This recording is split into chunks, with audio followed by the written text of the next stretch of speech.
धनंजय मुंडे घरगुती हिंसाचार प्रकरणात दोषी, करुणा मुंडेंचे आरोप कोर्टाकडून अंशतः मान्य, 2 लाख महिना पोटगी देण्याचे आदेश।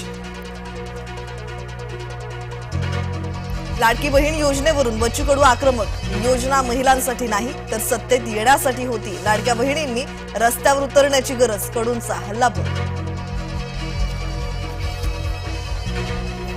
मुख्यमंत्री पिंपरी चिंचवड दौऱ्यावर, एमआयडीसीतील आईस्क्रीम कारखान्याचं उद्घाटन करणार, पोलीस आयुक्तालयाच्या नवीन इमारतीच्या कामाचंही भूमिपूजन करणार।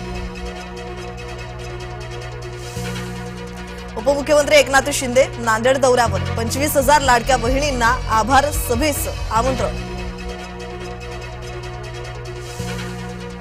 लाडक्या बहिणींची घरोघरी पडताळणी, कार असल्यास योजनेतून नाव वगळणार, तर पुण्यात 75,000 महिलांच्या घरात कार।